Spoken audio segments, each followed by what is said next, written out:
You're listening to an Airwave Media Podcast.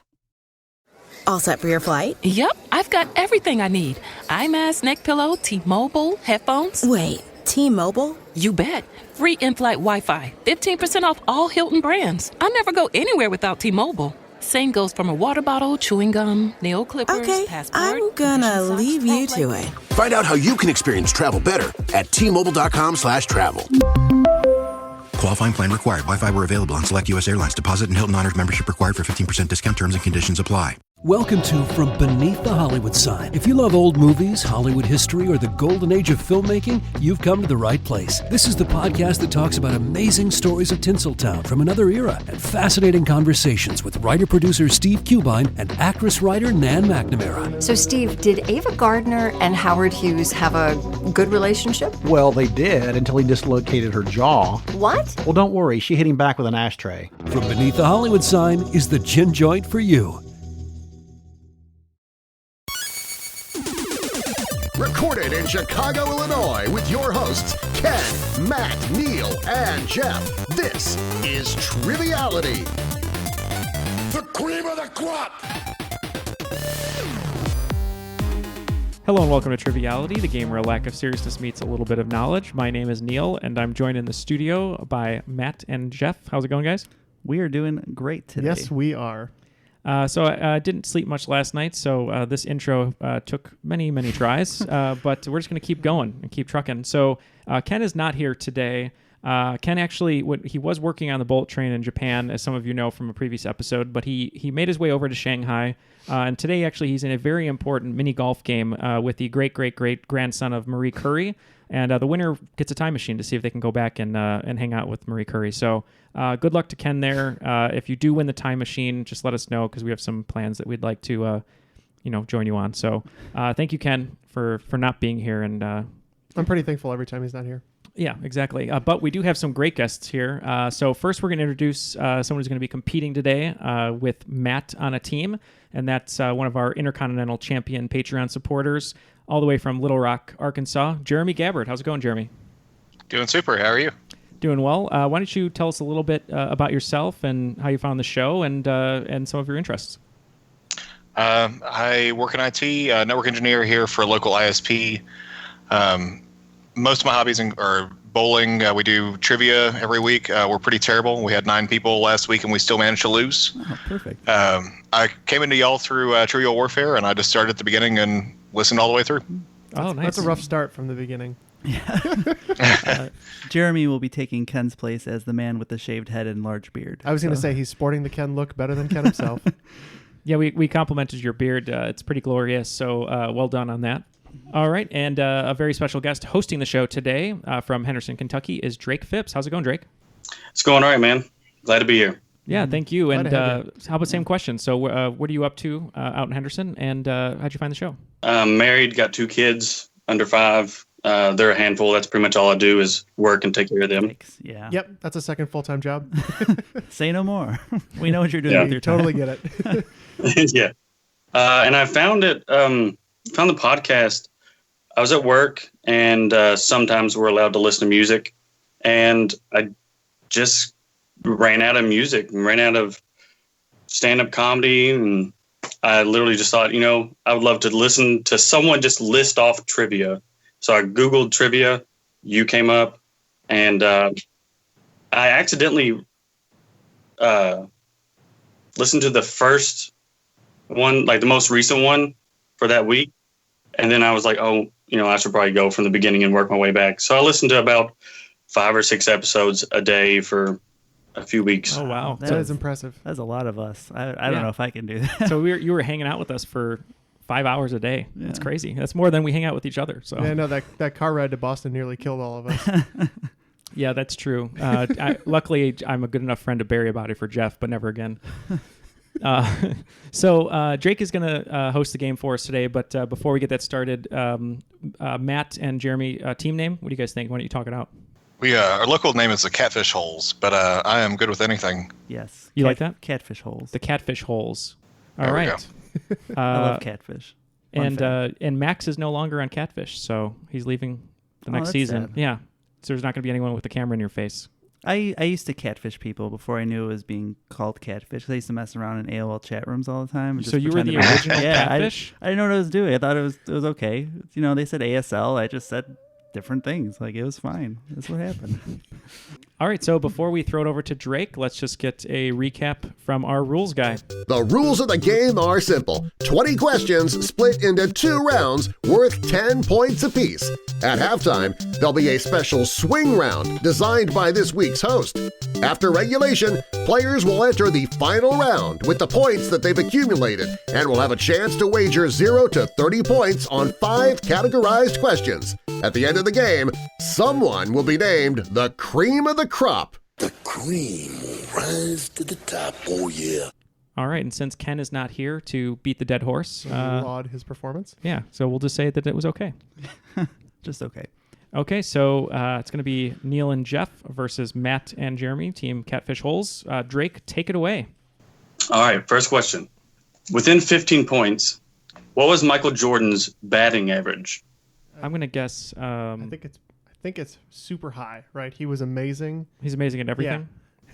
Should I be able to hear you guys right now? Yeah. They're just going to talk. Yeah, we're just going to talk around the answer, and then we'll lock in and you guys can talk.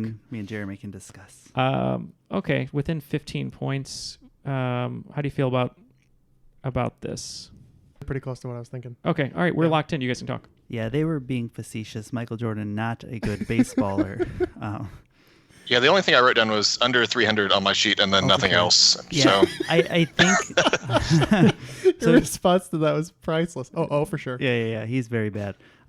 200 is called the Mendoza line. That's generally what people bat when they're very bad. I think is a little higher. I think it's somewhere around 213, 212. Do you want to lock in at like 200 even, and that gives us 185 to 215? do you think it would have been under 200? I think it's possible. Okay, then yeah, that's reasonable. Was he pitcher bad? Yeah. He was literally only on the team because he was Michael Jordan. So there's a good 30 for 30 called Jordan Rides the Bus, which is all about him pretending to be a minor league baseball player. So he didn't pretend. Well, yeah. It wasn't all pantomime. He was there. Batting less than 200 maybe. So we're locking in with 200. And I was thinking it was right about that mark too. Neal wrote down 215. I thought that might be reasonable. I was thinking he was, maybe a little bit better than 200. So 215 was our final answer. Well, the correct answer is 202. All right. So both teams are right. Nice. I like it. That was a good question. I didn't even... We did a sports, Neal. Yeah, we did one. That's great. Yeah, he actually did hit, I think, 2 home runs. So. Whoa. Career? Yeah. Impressive. It's more than I can do. It's definitely more than I can do. That's right. Yeah, but he also won like 6 NBA championships. Well, that's more than I can do. All right. Question 2. Frederick Bauer invented what famous container? When he passed away in 2008, he was buried in one. We're locked in. Oh, I do remember that. Any ideas, Jeremy? No, this sounds like something I should know. It's not related to... it's not the guy that was launched into space, right? But I don't know what container that would be. They have that thing now where you can be put into like a tree. You get put into a thing and they I like the plant capsule thing. Yeah. Yeah, I know what you're talking about there. That's Do we know a name for that? No. Is there like a generic term for it? Tree urn. I don't know. Actually, that's not far off from it. It has urn in the name, doesn't it? I think so. Well, I'm locking with tree urn. Yeah, that's good enough. Yeah, I agree. Good enough. We are locked in. All right, and Jeff centered on this one pretty quickly, and I agreed. We went with the Pringles can. Yes, the Pringles can is correct. All right, question 3. In 2018, according to Google, which word was the most misspelled? Fascinating. And I can clarify if you want me to. Okay. Yes. Okay. When going to Google, this was the most used word when you use the phrase "how to spell blank." Okay. Okay, that's good to know. How to spell blank. How to spell Billy Blanks. Well, Neal wrote down Kofefe, which I think everybody knows how to spell. So Yeah, I know. Yes. Just trying to get the motors running. How to spell 2018 though? We gotta. Yeah, I know. I know what you mean. You're trying to get into the zeitgeist and trying to remember what people would want to know. So, 2018, so that'd be this year, so. It would be. Good call, unless we get that time machine from Ken. Yeah, he needs to bring that back. And I need to buy a lot of Apple stock in 2009.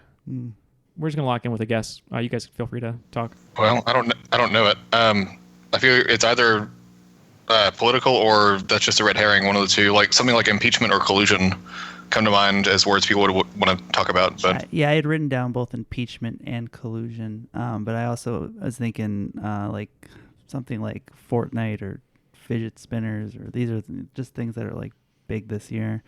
Yeah. Fortnite makes sense. I think we missed the fidget spinner boom by 2018. That's right. Matt's still on that train, but I've never stopped fidgeting. We can put impeachment. Yeah, I mean it would just be a die roll for any of those for me. So. Yeah, we didn't know. We all had the same thought, trying to think of something relevant and popular in the zeitgeist. But initially, our first guess was Kofif, so we just wrote that. We wrote Kofif. Well, you guys were being way too specific. You just got stuck on one thing and kept on going. The answer is the word beautiful. Oh. Huh. That's the most misspelled, according to Google. Weird. Wow. Yeah, they did it state by state. It was 11 different states that was the most common thing misspelled. Wow. Or at least looked up how to spell it, yeah. If they were fans of Jim Carrey, they would know that beautiful. They would have been fine. That's how I remember to spell it every single time, no matter what. See? Drake knows. Takes a lot longer to write it, but at least you always have it right. All right, question number 4. Who was the only person in NBA history to be voted MVP, Coach of the Year, and Executive of the Year? I could lock in if you're okay with that. Oh, yeah, go ahead. Yeah, locked in. We are locked in as well, Mr. Arts. No last names.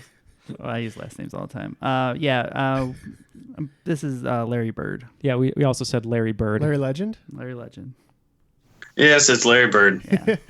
That was an easy one. I'm a huge Celtics fan, which is weird being from Kentucky, but yeah. All right, so for my question number 5 is my listener submitted. I actually asked my kids. Nice. All right. What would they want me to write a question about? Sweet. One was really easy. My 5-year-old was really easy. My 4-year-old had no idea what I was talking about and just gave me something really random that was right in front of his face. So, yeah. So here we go. We'll see how this goes. All right, number 5.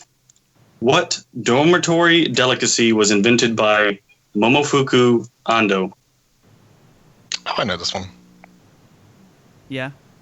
Yeah, I mean, we can let him talk it out, but I'm pretty sure I know this one. Okay. What was the first word you said? What?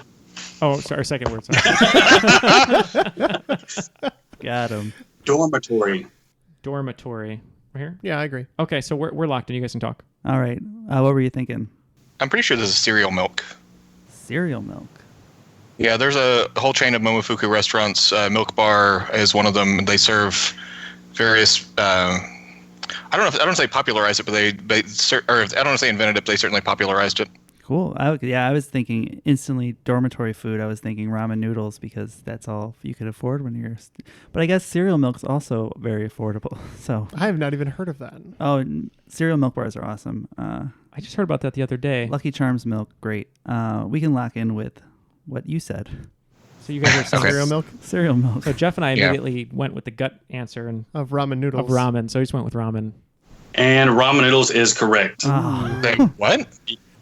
Oh my God, I'm stupid. You're talking about the person, not the restaurant. Oh, I'm sorry. Sorry about that, Matt. No, I was thinking the restaurant Momofuku, not the person Momofuku. Never mind. The important thing is that we got to talk about cereal milk. Do you want to give your kids a shout out? What are their names? Oh yes, Parker. He's my 4-year-old. He just started preschool and absolutely loves it. Mm-hmm. He pretty much ignores us now. Perfect. A little early for that. And then Drake Jr. is my 5-year-old, and he is quite literally Drake Jr. He's just like me. He's inquisitive. He sticks by the rules. If you tell him to do something, he does it. He's pretty amazing, actually. You got to have one of them that'll at least do what you tell him to do. Well, yeah. Hello to Drake and Parker when you listen to this at some point. All right. Question number 6. The mainstream top 40 published by Billboard is a weekly list ranking the songs with the most radio airplay. within 1 year, when did Billboard first publish the list? I'm trying to think of when that became a thing, when they had like radio stations that were top 40, like the Kiss station that Ryan Seacrest hosts in LA. That's been around. Okay. Who's the guy who voiced Shaggy on Scooby-Doo? That was Casey Kasem. Casey Kasem. Yeah. Oh. Dear reader. He still has like top 40 like shout outs on 80 stations. And Yeah. it creeps me out because he's been dead for like 5 years. What do you think about that? I don't know why. I just wrote it. I think it's way earlier than that. You think so? Yeah. Okay. How about... I'm thinking another like 15, 20 years. All right. If you say so, then let's go like that. Yeah, I'm fine with that. Okay, we're locked in. Okay, so now we could chat about it. What do you think your starting point is? I would guess somewhere around late 50s, early 60s starting. Yeah, I was thinking the same thing because I know I had written a question about the Four Tops having 4 top 10 Billboard hits, and I know that's early 60s Motown. I think Elvis Presley had top 40 Billboard hits. So what maybe like 56 or... I mean, it's just going to be, I'm not going to know. I'll just have to pick a number there. Okay. Yeah, anywhere in the mid to late 50s is reasonable to Well, me. then let's just do 1955 because that's right in the middle. We are locked in. So I'll let Jeff say the answer. My only concern is that when he says top 40, I think top 40 might be different than Billboard top 10 or whatever, top 100. The top 40 was a specific thing. Could be. Which is why I think it's later, but we'll go with your answer, which is... I thought it was earlier. I thought it was in about 1957. Well, see, someone had the right train of thought. I bet it was Neal. The top 100 list has been... I don't have a year for that written down, but I know that's been a long, long time. The top 40 list was first published on October 3rd, 1992. Wow. So Neal's much nearer answer was still off by about 15 years. Yeah. I thought it was like 90s, but when you said earlier, I was like, 70s. So that was kind of like made as a distinction to separate this type of music, that this is top 40 music. I'm guessing it must have been due to the radio programs because all they do is they have the top 40 and then they just replay it all day over and over. There were actually multiple top 40 lists, but the one that you hear referenced all the time is actually called the mainstream top 40. Okay. Which is basically all Drake, like our host. Yeah, it's not the first time I've heard that. Yeah, there you go. Or something like that, yeah. Won't be the last today, don't worry. Number 7. In 1943, due to depleted rosters caused by World War II, which 2 NFL teams merged into one? I like that. Vying in that area. Yeah, So I like that. okay, we're locked in with something that's a little educated, but probably wrong. What's your train of thought on this, Jeremy? It's just see what my teammate thinks. Perfect. That is often a great So strategy. 1943 is obviously pre-Super Bowl era. This is super early NFL, and the NFL and AFL are separate entities at this point in time. So you're looking at NFL teams, I believe so anyway. And I think this is around the time that the Chicago Bears and the Decatur Staleys possibly merged to form one team. But I could be wrong. But I think the Bears is one of them. And it'd be great if it was the Bears and they didn't put the Bears and Neal's wearing a Bears shirt and they're wrong. So, after all that, I'm going to say probably the Bears. You good with that? Good with that. All right, Chicago Bears. We were also thinking it was a Chicago team, but we thought maybe it was the Cardinals. All right, well, no points for either team. It was the Philadelphia Eagles and the Pittsburgh Steelers combining to become the Steagles and going 5-4-1 and missing the playoffs that year. You know what? I didn't write it down for whatever reason, but I was like, the Steelers were also on top of mind. Now, mind you, we wrote 6 other teams down, so that's not super helpful. But I was thinking the Steelers, but I couldn't remember why. That's why. They were called the Steagles? Yeah, I Interesting. forgot about that. Okay. That's cool. Fun fact that I will probably forget again. Mm-hmm. Question number 8. Who painted the piece Campbell's Soup Cans, which depicts 32 cans, one for each variety of soup sold at the time? I believe we're locked in. Okay. Yep. I think we're locked in, yeah. This is Warhol, Is it right? Warhol? Yeah. Yeah, that's what I wrote down. All right. Locked in with Warhol. We also went with Andy Warhol. You are correct. All right. You got to throw an easy one out there every now and then. If you're going to do an easy one in arts, great, because then we feel better about ourselves because we usually don't get the art questions. A little more right. cultured. Yeah, for sure. I will say, hearing that question though, and having done this for I guess a little over a year now, the back of my head, I was like, I bet he's doing this so we'll say Andy Warhol, but it's actually so-and-so. I'm going to look like an idiot. But then I was like, I'll just go with Andy Warhol. We're so used to being tricked at this point. Yeah. It's not tricked if we just don't know what we're doing. Fair enough. Most of the time when we do this show, I feel like the dogs and the bird when the owners hold the blanket up and then disappear around the corner. And that's kind of how I feel every day. I did that to my dog, and she does not care. Yep. She just sits there and she's like, whatever. I don't need you. All right, number 9. What is the most common blood type in the USA?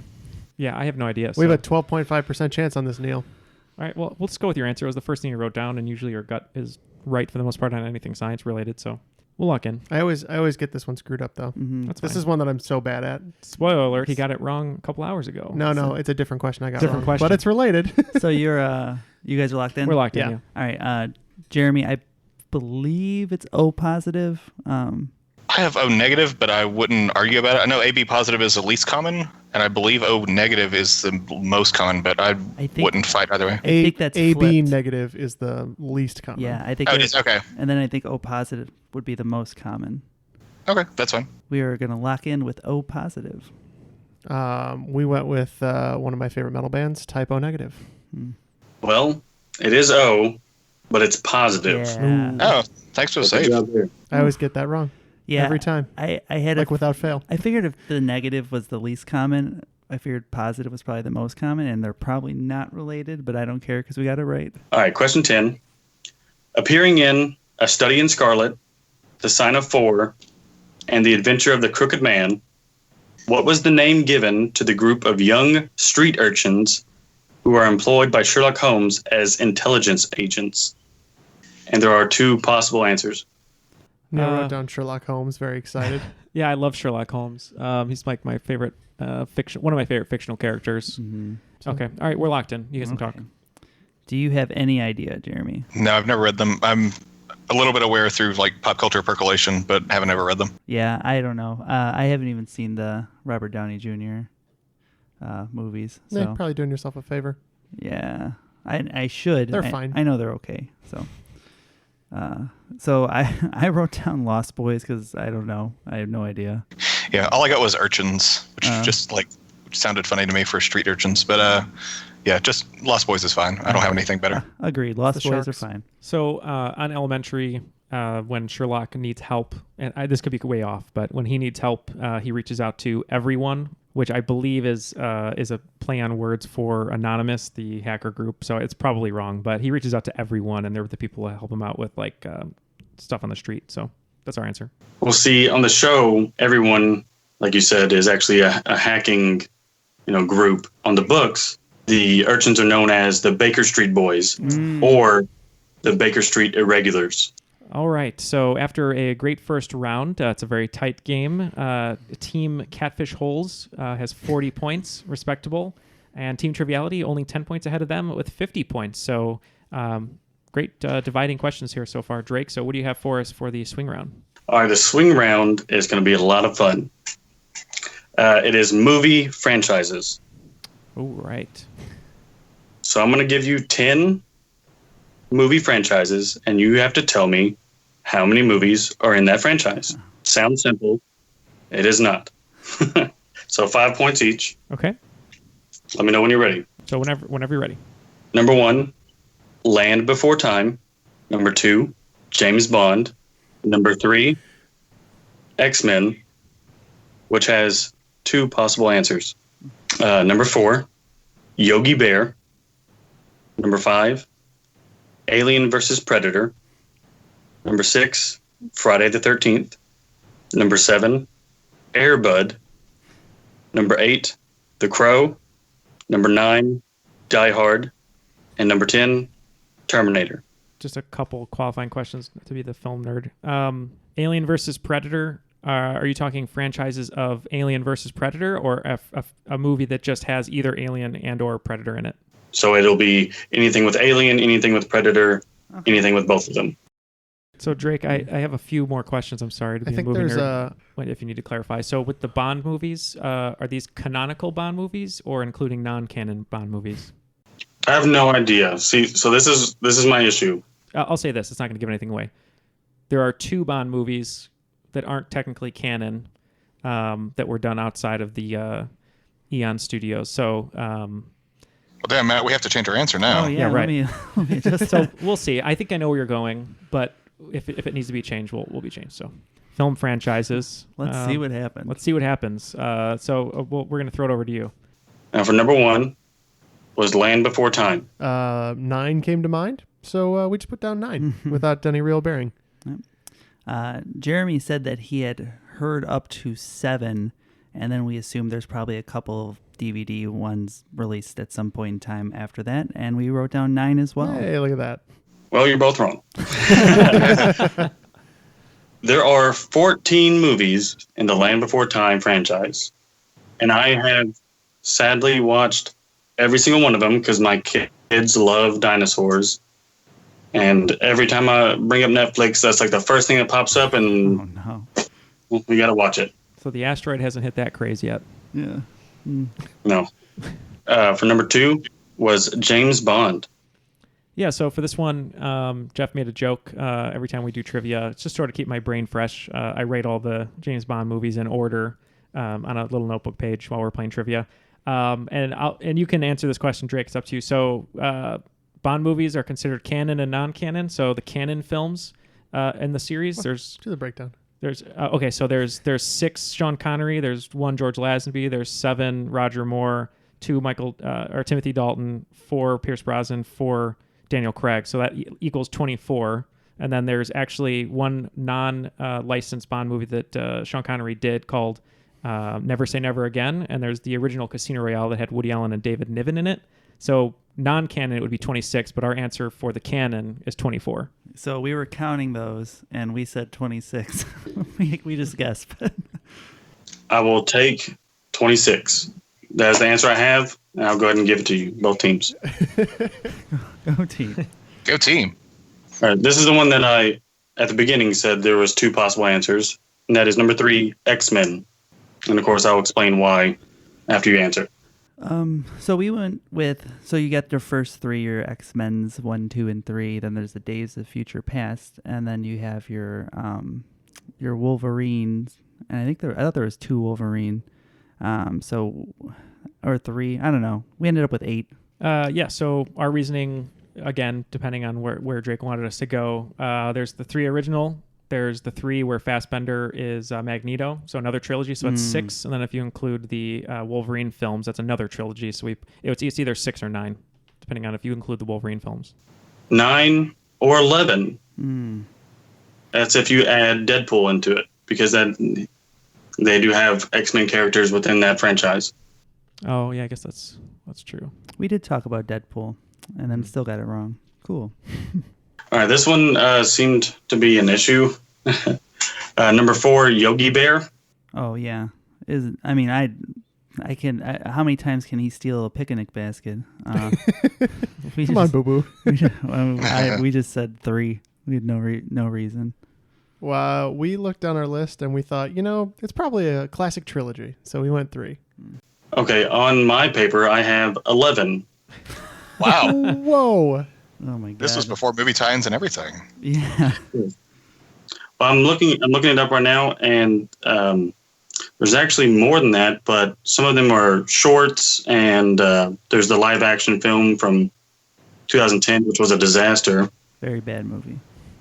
Yeah, but see, that was my one issue, is that I researched it all, wrote down the answer, and that's all I did was write down the answer. I didn't write down my research behind stuff.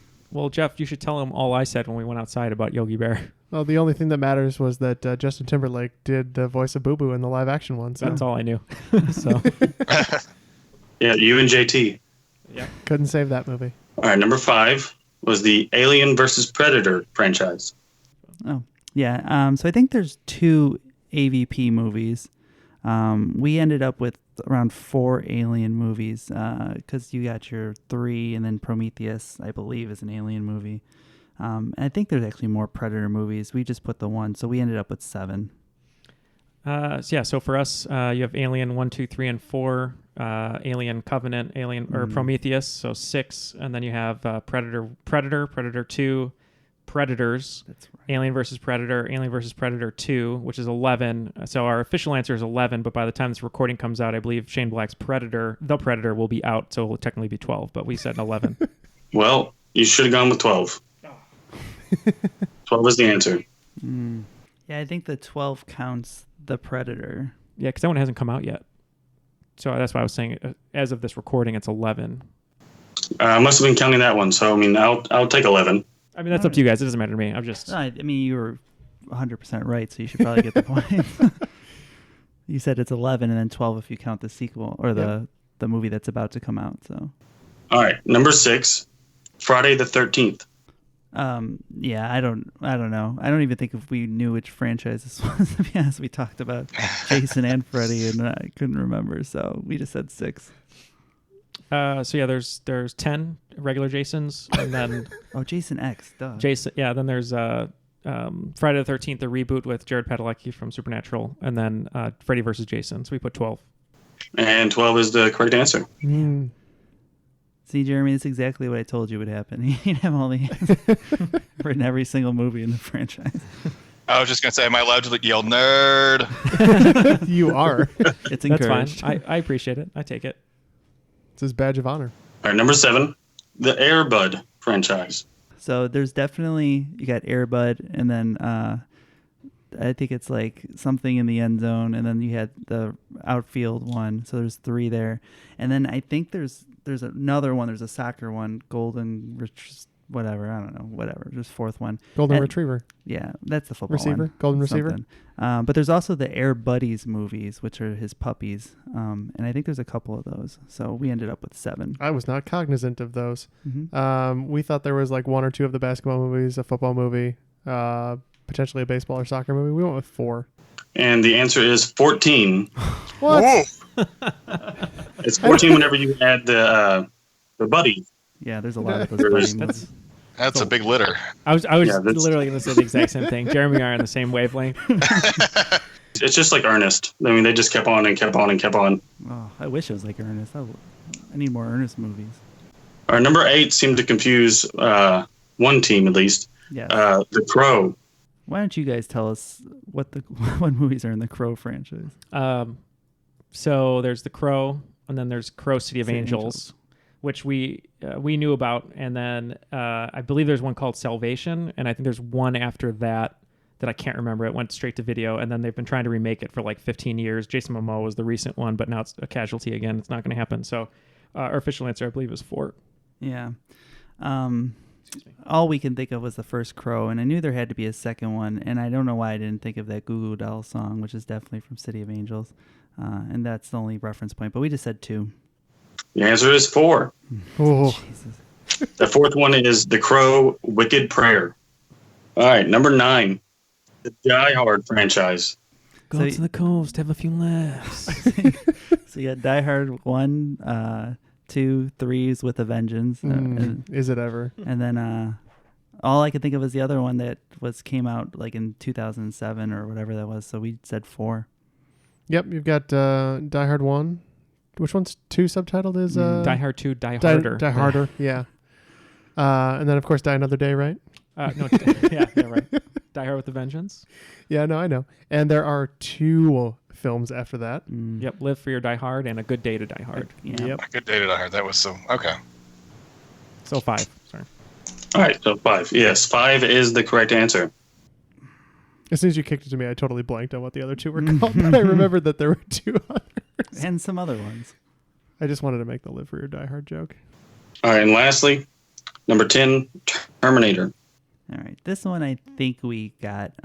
You have your first 2, the classics, and the 3rd one with Lady Terminator.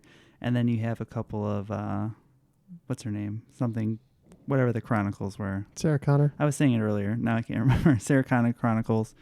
So we said 5. Yeah, you have the first 3 with Arnold, and you have Salvation, where if you look up Christian Bale's rant against the DP online, where he goes, "Oh, good for you." Oh, that is that one. And then you have Genesis, which failed miserably at the box office. So with why? 5, just for the record, they're filming one now, so it could be 6 in a year, but it's 5 officially. Yes, it is 5, with another one to come out next year. All right. Well, we got 2 of those, so. Nice. Hey, that's 10 points. Yeah. All right, so after the swing round, looks like Team Catfish Holes picked up 10 points, and Team Triviality picked up an additional 35 to have the scores going into the second round as 50 for Team Catfish Holes to Triviality's 85. So all yours, Drake. All right, so on to round 2. Number 1, on which body part would you wear an aglet? Got it. We're locked in. Okay, that's not a good sign. Can you spell aglet? A-G-L-E-T, aglet. Isn't this the like plastic bit on the end of the shoelace? Like the tip thing, right? Yeah, the hard barrel. My vote is foot, but feel free to override me if you think of something. Oh no, I don't have a better answer. It's not a grommet, but yeah, that's another fun shoe word. Yeah, he's hanging out with Wallace. Yeah, I mean, come on. We are gonna lock in with foot then. Yep, I think that's the right answer. Aglets are the little plastic things on the end of shoelaces, typically. So we're agreeing on your foot. That is correct. 10 points. And I have to do a little shout out to my mom. She's just like me. She has a very trivial mind. First memories I have of trivia is playing Trivial Pursuit. This coming up, and it has been a running joke. Oh my goodness, for 20 years now. Oh. Is that why Parker's middle name is at Parker Aglet, Phipps? No. But yeah, shout out to my mom, Michelle. She'll be listening to this, of course. Nice. All right. Thank you for listening, Michelle. Number 2. As many know, Michael Phelps has won the most medals in Olympic history. But if you only count the Winter Olympics, who then holds the record? My gut tells me it's like a Scandinavian woman. Okay. Who was like a skier and did like downhill and like Nordic Combine and like the biathlon and like a bunch of events. Right. It's got to be a skier. But was also like in the Olympics like 5 times. Like real longevity. You guys are giving us lots of info. That's fine. We're never going to come up with the right name. So how about this name here? We're going to go with.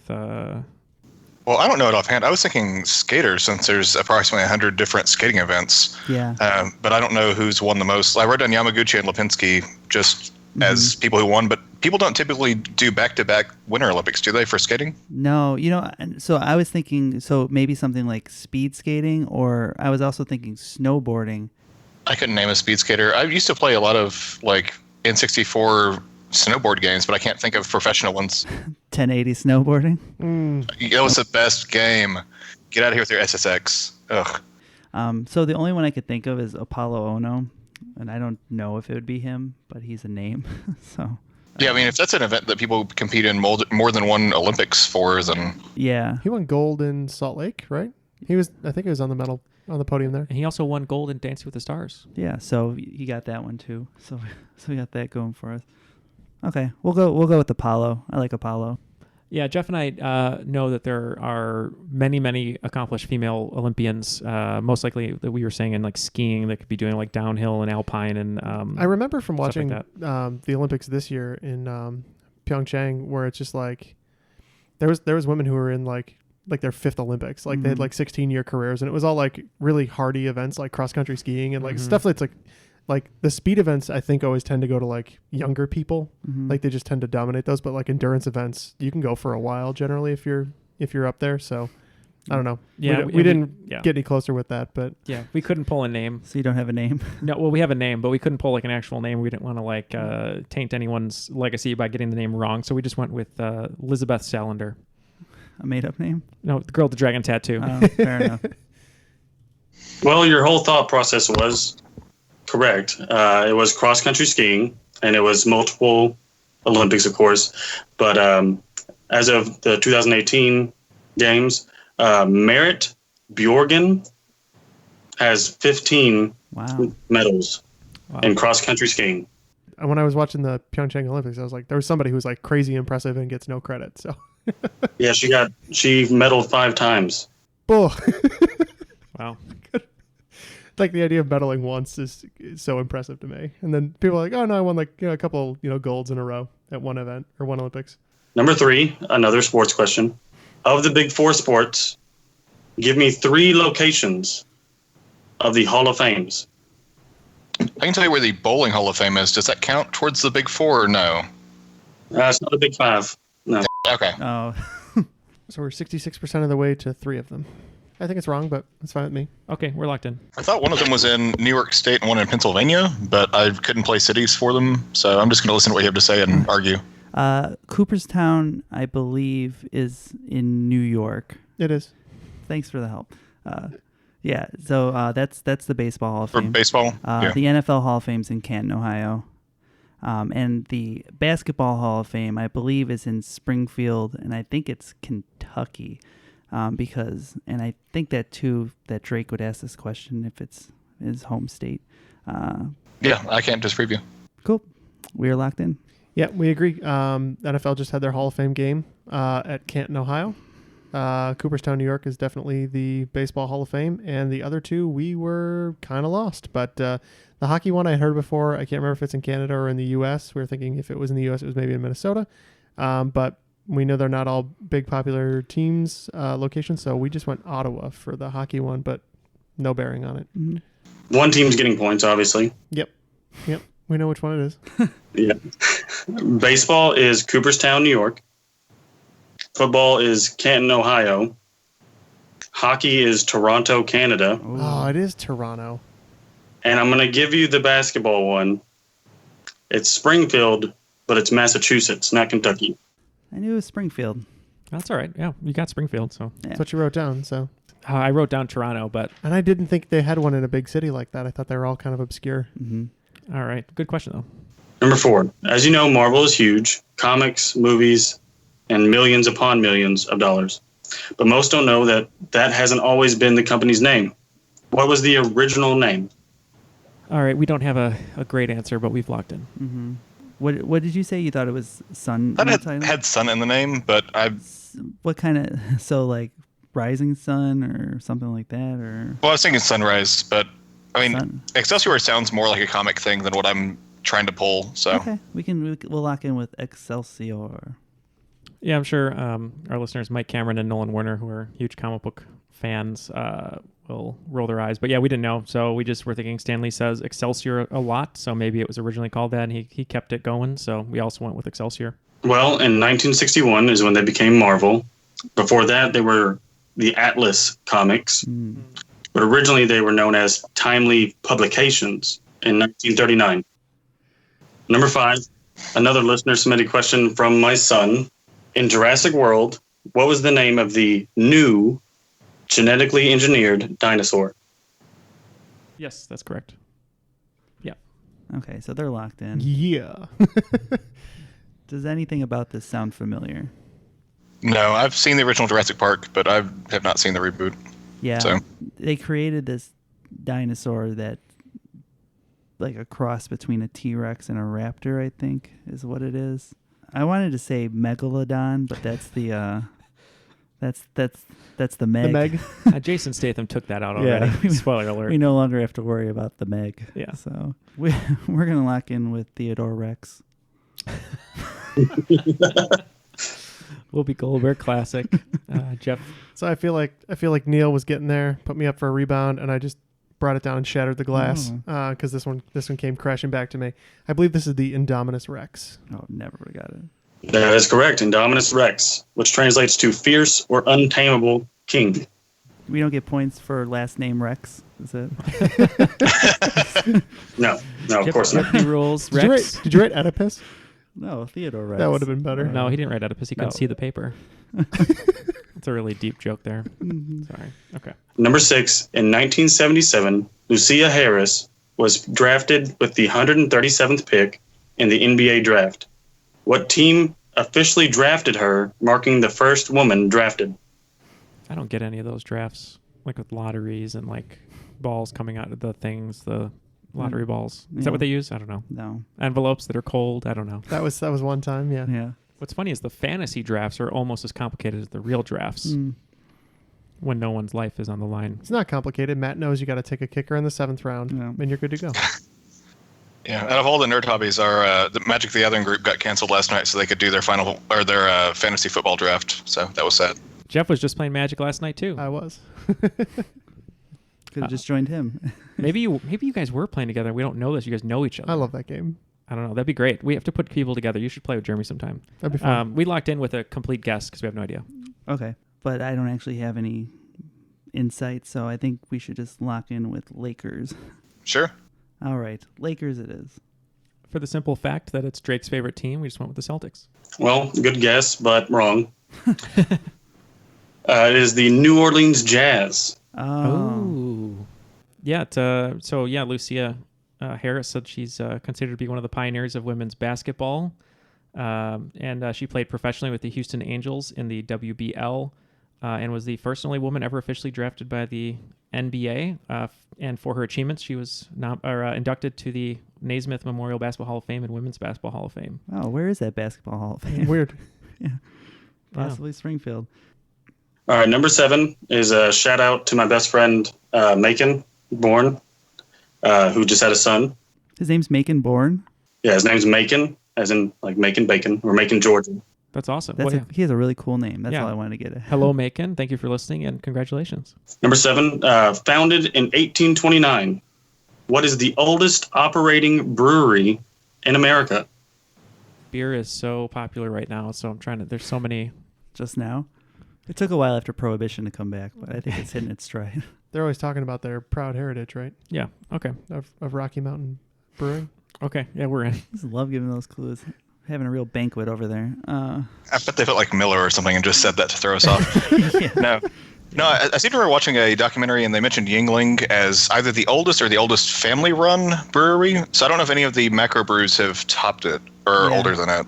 I mean, that would make sense too, because it's like a specifically East Coast kind of thing.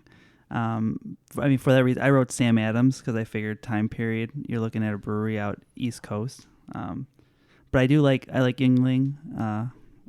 They just call it the lager when you're out there. You just have a lager. It's good. For that reason, I think we should go with that. Yeah, I didn't think about that either. And Sam Adams is a great guess. Although I think that one's just for the historical value. They tack that name on. I don't know if he said American, but I also think like, what about like Tsingtao or Karen Ichiban or something, from another country? No, I think he said American, right? Oh, I don't remember. Did you? Correct. I said American. Oh, okay. Well, then, I guess my point here is invalid. But Jeff just wrote Bush. I wrote Miller. And we kind of went back and forth. And I feel like Anheuser-Busch is always going on about their proud German heritage and how long they've been here. But so we said Anheuser-Busch. Well, the answer is Yuengling. Well done. All right. Good job, Jeremy. Yeah, nice job. Finally got one they didn't, Lord. Yeah. We were due. Fun fact is they're only available in 14 states. Kentucky actually just recently got it, or at least Henderson just recently got it. They're the 4th most distributed beer in America. Wow. Yeah, we just got them within the last year, so I haven't even tried it, but it's been a big deal here when a bar gets it. So. Oh yeah, it's pretty good. It's pretty good. Number 8, believe it or not, 2 presidents have shared the same birthday, November 2nd. Different years, of course. I need you to name one or both for bonus points. You want to do maybe a Reagan? Does Reagan sound like something? Good. I mean, we could say Adams and get a 2 out of 44 shot, right? Ooh, Adams. Good call. Okay. No, I'm kidding. Just whatever, 2 presidents. Okay. So let's do Reagan and Grover Cleveland. So for us, we weren't too sure. We were talking about it probably being or possibly being like Harding and then maybe Polk. And then we were like, no, it would not be Harding or Polk whatsoever. This tells you that Neal may have looked the question up afterwards. So we said there's no way it's going to be Harding and Polk. So we said it's got to be Teddy Roosevelt. And then after Teddy Roosevelt, our bonus is going to be Franklin Delano Roosevelt. So 2 Roosevelts for the price of 1. So we should have went with the Adams and Adams. Well, actually, you should have gone with what you first thought, evidently, which was Warren G. Harding in 1865 and James K. Polk in 1795. Of course. Yeah, I had to look it up because I was like, let's see how wrong we were, and we were very wrong. So that's a cool fact. That's a cool one. This is something that Ken would be useful for, actually. Yes. Dang. That's all right. He's still playing mini golf. He's on hole 17. Yeah. He's got to hit it into James K. Polk's mouth. Is that the one? They love polk over in Shanghai. Here's number 9 for you. In what famous city was the first skyscraper built in 1885? So I have nothing on this one also. Anything, Jeremy? I wrote down New York as the obvious but probably wrong answer. It's the same with Chicago. Mm-hmm. Did they start building tall buildings in Tokyo that early? So the one thing I did write down was Tokyo, because you would think it's American. I know they were. I mean, they were like right on top of that, right? Like, they had the tallest building for a long time, I believe. Yeah. And Beijing came to mind too, but I didn't think they started their growth in population that early. Right. I'm okay with Tokyo. I think that's a kind of a good guess there. Yeah, that seems reasonable. Okay, we're locked in with Tokyo. I always hear the Flatiron Building in New York as one of those like referenced like early tall buildings, and it's only like what 10-ish stories, but it's felt like it was about that time, so we just guessed New York City, given its proclivity for early skyscrapers. Well, guys, this is one of those asshole questions. The city is Chicago. Oh. What was the building? The Hancock Building. The Home Insurance Building is what it was referred to as. It's no longer standing, but it was 10 stories tall.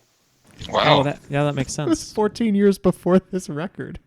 Oh, that's probably why they were able to build it, because the entire city burnt down. Yeah. Fair enough. All right, last question in round 2. Which NCAA Division I college has the only basketball program to win multiple NCAA tournament championships and multiple NIT championships? So you have no idea here, right? No. Okay. I know UConn has won multiple titles, and I think they've recently won an NIT. So I think we can lock in with UConn as like a somewhat educated guess. We didn't have an educated guess, but figuring that Drake's from Kentucky, we said Kentucky. And that is correct. Oh my I'm God. a diehard University of Kentucky fan. My first memory is laying on the floor watching a game with my mother, and near the end of the game, I turn around to tell my mother I'm hungry, that I need dinner, and she tells me to shut up and wait for the end of the game. Y'all tried the game theory thing like 3 times. It finally paid off. I'm glad you caught that. We kept trying.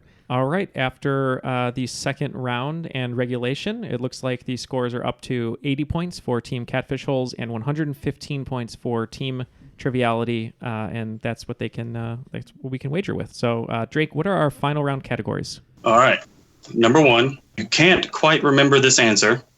Number 2, famous last words. Number 3, units of measure. Number 4, pinball. And number 5, Steven Spielberg. Oh, God. All the wagers are in. Drake, take it away. Question number 1. In the category, you can't quite remember this answer. The question is, what is the French term for the phenomena of almost remembering, but not quite? Number 2, famous last words. I'm going to give you the last words of a famous novel, and you must tell me what the novel is. The quote goes, "Tomorrow, I'll think of some way to get him back. After all, tomorrow is another day." Number 3, units of measure. What is a milli Helen? Number 4, in the category of pinball. In the movie based upon The Who's Pinball Wizard, what was the pinball wizard's name? And number 5, Steven Spielberg. If you adjust for ticket price inflation, what was Steven Spielberg's lowest grossing film? All right, we're all locked in. Cool. All the answers are locked in. All right. Well, number 1, the topic was, you can't quite remember this answer. What is the French term for the phenomena of almost remembering, but not quite? In Catfish Holes, you wagered 10 points. Yep, and I studied French for several years in high school and then in college, and I just can't pull this. I went with je ne sais quoi because that's the closest thing I could come up with that's used in English. Okay, in Triviality, you wagered 5 points. Yeah, that makes sense on je ne sais quoi. because I believe that translates to like I know not what. But we said deja vu. All right. Well, the answer is pretty close to that. It's in the same realm. That's how I found it. It is, and correct me if I pronounce it wrong, Prequevue or Preque, Preque. All right, number 2, famous last words. I gave you the last words of a famous novel, and asked you to give me what that novel was. The quote goes, "Tomorrow, I'll think of some way to get him back. After all, tomorrow is another day." Now this time we'll go with triviality, who wagered 10 points. Yeah, we... Pretty sure this is the wrong novel, but, novels with famous last words, I guess we're thinking of Gone with the Wind. Yeah, I thought of Margaret Mitchell's Gone with the Wind. For some reason, Tomorrow is Another Day kind of stuck with me for some reason, so that's what we went with. Yeah, we just went with another classic novel and went with Of Mice and Men. Well, someone's losing 10 points and someone's gaining 10 points. Ooh. And that's triviality. It's Gone with the Wind. Wow. Nice pull, Neil. It's from the movie, but I think that's probably where I got it from. 3, the topic was units of measure. The question is, what is a millihelen? And Catfish Holes, thinking they got it right after they locked in with 30 points on the wager. What is your answer? Yeah, Jeremy, why don't you tell us what you think it is and what we locked in with? Well, now that I'm thinking about it, I think it's the face that launched 1,000 ships, so that would be one ship. We locked in with measure of volcano intensity after Mount St. Helens. All right, and triviality with a wager of 10. Yeah, jokingly, we were at 1/1000th of a Helen. Well, it's up to you guys. That's technically right. But the answer is the amount of beauty to launch one ship. I was going to... Yeah, that's what I was thinking too, but I was just like, no. I was like, there's got to be another unit I'm missing. We can give them the points. I mean, we weren't in here, so... You lock it in, you lock it in. Yeah. All right. Live and die by the sword. Well, number 4, which was my favorite question out of all these, was the topic pinball. The question was, in the movie based upon The Who's Pinball Wizard, what was the pinball wizard's name? And triviality, you have nothing to gain or lose, so go ahead. We just put Elton John because we didn't know. It's not Captain Fantastic. Catfish with wager of 10. Jeremy said the name Tommy at some point. That's a great Who reference. I wrote Tommy. Oh, guess what? You get 10 points because it is Tommy. Oh, man. There you go. That was the movie in 1975. And Elton John might have been in it, but he didn't play the pinball wizard. That was played by the lead singer of The Who, Roger Daltrey. So is the album Tommy in reference to that? Well, the musical's Tommy, yeah. No, I just meant the Who album, Tommy. Yeah, it's a rock album, rock opera, yeah. Gotcha. All right, last question. And the topic of Steven Spielberg. The question was, if you adjust for ticket price inflation, what was Steven Spielberg's lowest grossing film? And let's kick it to Catfish Holes with nothing to gain or lose. I think it's a Steven Spielberg movie. We wrote The Goonies. And triviality with 30 points on the wager. Yeah, he did produce that film for Richard Donner. So really, it just came down to what movie would not have made a lot of money. That would have been one when he was younger. The clue of it being adjusted for ticket prices makes me think it was going to be an old movie. And every movie after basically his second movie was a big money hit, minus a couple of them. I know that 1974's Sugarland Express made about $7 million or so, and it was his first movie theatrically released. So my gut went with Sugarland Express. And the answer is Sugarland Express, 1974. It made $37.1 million when adjusted for inflation. Yeah, that'd be about right. Oh, I must have missed that one. You got Goldie Hawn. All right. So after the final round and the scores being tabulated, Team Catfish Holes is going to end with 40 points, and Team Triviality is going to add 100 points to that and end with 140 points and our today's cream of the crop. I'm talking about all the way to the top, yeah. Drake, thank you for writing those questions. That was awesome. Well, thank you for having me. I had an absolute blast doing this and writing the questions. Good. Yeah, we really appreciate it. And shout out to Parker and Drake Jr. and your mom, Michelle. Yeah, and then my wife also for, watching the kids so I could do this. Jeremy, thank you so much for joining us. And also a very big thank you for supporting the show like you do. It really helps. And any last words? What are you going to be up to today? I've got bowling, and that's all I've got to do today. So sounds pretty great. All right. Sport of Kings. So thank you all to everyone who's a Patreon supporter at patreon.com/trivialitypodcast. You can check us out on Facebook at facebook.com/trivialitypod or our private Facebook group, The Crop. For Ken, who is not here, and he actually just won his game, so he's got a time machine. So we'll see what happens and what we can do with that, and maybe do an episode in the space-time continuum. For Jeff and Matt, who are here, Jeremy and Drake, my name is Neal, and that was Triviality. All right. Megalodon. He's kidding, right? I bestow upon you the right to say Excelsior whenever and wherever you wish, because that's the kind of guy I am. Excelsior! And you did it right. You emphasized the cell. Excelsior!